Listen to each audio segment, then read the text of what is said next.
কিন্তু ছোটটার দাম বেশি হয়। তাই নাকি? হ্যাঁ চাচা আমার হেভি চালাক। ঠিক আছে, মানে ছোটটা চাহিদা বাজারে প্রচুর থাকে। হ্যাঁ। সুপ্রিয় দর্শক শ্রোতা, আসসালামু আলাইকুম। রয়্যাল অ্যাগ্রো কৃষিমূলক নতুন একটি ভিডিওতে আপনাদেরকে স্বাগত জানিয়ে শুরু করতেছি আজকের একটি ভিডিও। আপনারা দেখতে পাচ্ছেন যে একটা নদী, এখানে বিশাল এলাকা জুড়ে একটা নদী। তো যখন চর পড়ে তখন কৃষকরা কৃষিকাজে নিযুক্ত থাকে। তো চাচা আসসালামু আলাইকুম। এই রসুন আপনি এখানে কতটুকু মাটি লাগাইছেন? এটা আধা বিঘা। আধা বিঘা? হ্যাঁ। ও আচ্ছা, আধা বিঘাতে আপনি কি পরিমাণ রসুন তুলতে পারবেন? এটা আল্লাহ যদি দেয় ঠিক মতো, না হলেও 20 থেকে 25 মন উঠাইতে পারবো। 120 দিন লাগে সময়। মানে মোট সময় লাগে 120 দিন? 120 দিন সময় লাগে। গতবারও কি আপনি চাষ করছিলেন এখানে? হ্যাঁ করছিলাম। গতবার কতগুলো আসছিল? গতবার আসছিল আধা বিঘাতে একটু বেশি করছিলাম, 32 মন মতো আসছিল। 32 মনের মতো আসছিল। হ্যাঁ। তাহলে দেখা গেল যে এই মাটি বাদে যদি অন্য মাটিতে রসুন চাষ করা যায় তাহলে কি এর তুলনায় কি ফলন ওইটাতে বেশি আসে না এটাতে বেশি আসে? ফলন লাগাইলে ফলন বেশি আসে, আর ছিটাটা একটু কম আসে। আপনি এটা থেকে ছিটিয়ে রাখছেন? হ্যাঁ ছিটা রাখছি, এই মাথাটা একটু লাগাইছি। আপনি তো রসুন চাষ করার পরে আপনার তো অভিজ্ঞতা ভালো আছে। আসলে বালু মাটিতে রসুন ভালো হয় না দোআঁশ মাটিতে রসুন ভালো হয়?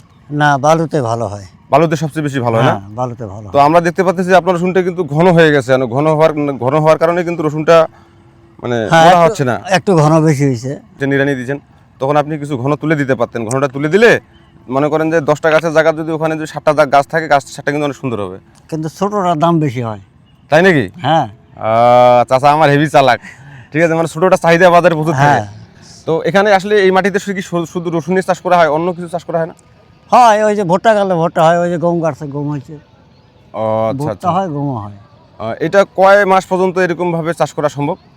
বর্ষাকালে তো সম্ভব না। না বর্ষাকালে না, এই খরার টাইমে 120 দিন সময় লাগে, এই আবারটাই হয়। তো চাচা আপনি কৃষিকাজের সাথে তো ভালো নিযুক্ত আছেন। হ্যাঁ। কৃষিকাজ আমি দেখতে পাচ্ছি যে আপনি আপনার প্রচেষ্টায় আপনি কোথায় ফসল উৎপন্ন করতেছেন, ঠিক আছে, চাষ করতেছেন। এখানে নদী পানি আশেপাশে পানি থাকার কারণে কোনো ধরনের সমস্যা সৃষ্টি হয় না? পানি যদি বেশি বাড়ে তাহলে পেঁয়াজ পচে যায়, আচ্ছা আচ্ছা। পচানি ওষুধ দেওয়া লাগে। দেখা গেল যে এখন তো দেখলাম যে আপনার জমি থেকে নদীর যে পানিটা আছে এটা তো মনে করেন যে সমান হয়ে আছে। যদি পানি বাড়ে তখন যদি পেঁয়াজ বাড়িতে যদি পানি উঠে তখন উঠে যদি এক রাত থাকে সমস্যা হবে না, ওই ওষুধ দেওয়া লাগবে ওই পচানির। কিন্তু আচ্ছা এইবার পানি বাড়ে না, তো এইবারে বাড়ছে। মানে এই সময়ের মধ্যে এভাবে পানি এতটা দেখা যায় না, বাড়ে না, না দেখা যায় শুধু না, এবারে দেখা গেল। এবারে দেখা গেল এই কারণে যে এই 3 দিন ধরে যে একটা বর্ষা হলো। হ্যাঁ। হঠাৎ করে মনে করেন যে মেঘ না চাইতে বৃষ্টি বলে কথা আছে না? 3 দিনে বর্ষায়, আর ওই ভাটিতে একটা ব্রিজ আছে, হ্যাঁ। ওই ব্রিজে পানি যাইতে পারতেছে না, আচ্ছা। ওই জন্য এদিকে পানিটা ফিক্সে। আপনার যে চাষ যে আপনি করতেছেন আপনার কি পরিমাণ প্রফিট আসতেছে মোটামুটি? মোটামুটি ভালোই আছে। 30% মাটিতে কি পরিমাণ প্রফিট আসতে পারে খরচ বাদ দিয়ে? খরচ বাদ দিয়ে না হলেও প্রায় 20-22 মতো আসবে। 20-22 হাজার টাকার মতো আসবে। হ্যাঁ আসবে।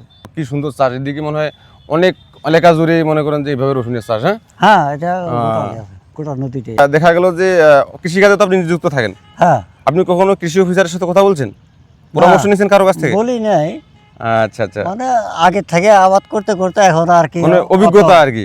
অত জানা লাগে না। আচ্ছা আচ্ছা আচ্ছা আচ্ছা। আমরা এখন আর অত ইয়া করি না। তো চাচা ঠিক আছে, আসসালামু আলাইকুম, ধন্যবাদ। আপনি ভালো থাকবেন, সুস্থ থাকবেন, আল্লাহ হাফেজ।